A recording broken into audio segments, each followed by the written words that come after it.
Kamala Harris leads in the U.S. presidential polls. Prime Minister Andrew Holness has vowed to retake Spanish Town, trained from the hands of criminals. Police and prisoners shot to death. JPS failing the people. This is Undiluted News. Mikey Bones reporting. A Reuters poll has found that U.S. Vice President Kamala Harris opened up a marginal 2 percentage point lead over Republican Donald Trump after President Joe Biden ended his re-election campaign and passed the torch to her. That compares with a marginal 2-point deficit President Biden faced against Trump in last week's poll before his Sunday exit from the race. The new polls conducted on Monday and yesterday followed both the Republican National Convention and Mr. Biden's announcement that he was leaving the race and endorsing Ms. Harris. Both were tied at 44% in a July 15 to 16 poll, and Trump led by 1 percentage point in a July 1st to 2nd poll, both within 3 percentage point margin of error. The vice president, whose campaign said she has secured the Democratic nomination, led Mr. Trump 44% to 42% in the national poll, a difference within the 3 percentage point margin of error.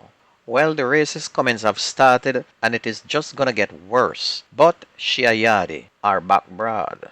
Back in Jamaica, did you know that up to yesterday more than 19,000 persons across Jamaica, except St. Elizabeth, are still without electricity? Yes, the JPS is always making big boasts how they would restore power to 99% but failed miserably in providing that service. Every day there are people blocking the roads in various communities because they have no light, and guess what? You have people from the JPS requesting hundreds of thousands of dollars to restore power. That's why the people start to block the roads.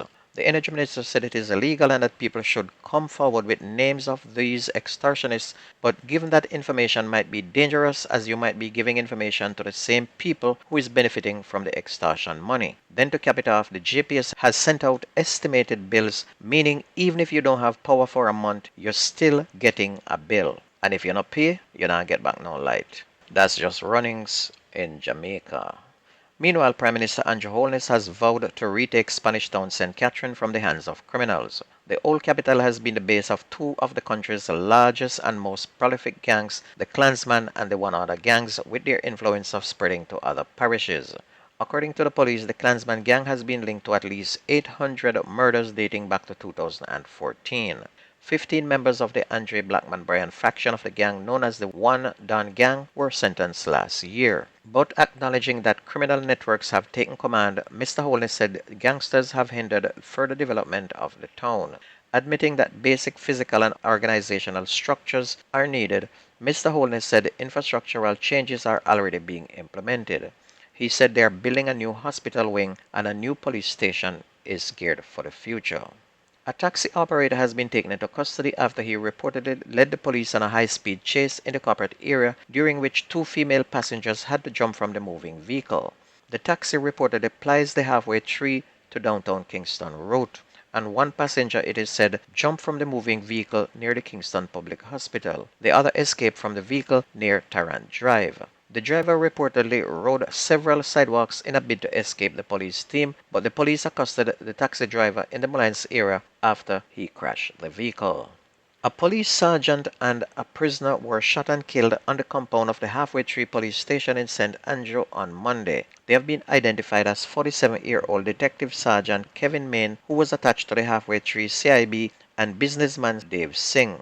Senior Superintendent Stephanie Lindsay, head of the Police Corporate Communications Unit, said the incident occurred about 5:45 p.m. on Monday while the businessman was being transported to a cell. The story is that the sergeant was escorting the prisoner from the court back to the cell when he discovered that the prisoner had a cell phone. The sergeant tried to take the cell phone and a tussle ensued between them both.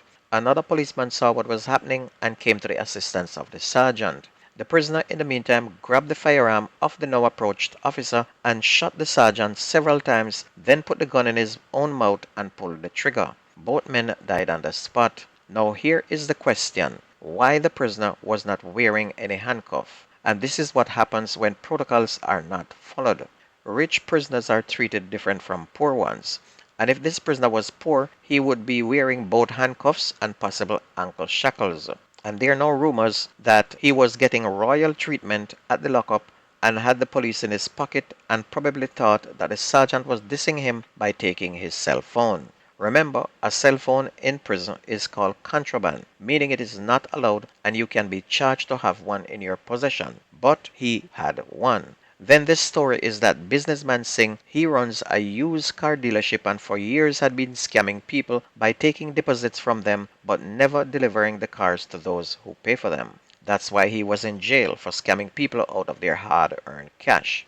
Now, the slack mentality of the police at that station turns out to be a disaster for the sergeant who lost his life and his family are now left in mourning. The Commissioner of Police and the Minister of National Security needs to be held accountable for the behavior of all those officers at that station who allowed a prisoner to go to court without being shackled, now leaving a family in mourning. On to sports, Jamaica's hope of advancing from the CONCACAF Championship Group A were dashed after they were beaten 3-0 by Costa Rica on Monday at the Miguel Aleman Valdez Stadium in Mexico. The under-20 team lost back-to-back games. The young Reggae Boys, who were hammered 9-0 by the USA in their first game on Friday, are at the bottom of the group without a point, while Costa Rica, who had drawn 1-1 against Cuba in their first game, have now taken over the lead with 4 points. Jamaica played the final 19 minutes of the game with 10 men after Mackay Welch was shown a second yellow card by referee Fernando Hernandez in the 71st minute. Costa Rica took the lead in the 50th minute when Claudia Montero scored and Rojas added goals in the 67th and the 83rd minute. Jamaica will end their first round schedule on Thursday against Cuba. And a couple of months ago, the assistant coach who was working on the former head of the Reggae Boys, Hal Grimacer, had this same Jamaica team beating everybody, and then the JFF pulled him and appointed another coach. I said that was a bad move, and here it is now, being beaten 9-0 by the US and now 3-0 by Costa Rica. And I hope they can at least beat Cuba, but I'm not going to bet on it. And don't forget that the best news and sports takes place on this station. If you missed the news, please go to YouTube, type in Jamerican Undiluted News, listen, like, share, and subscribe to keep us going. That's news and sports on your favorite radio. My name is Mikey Bones. I gone.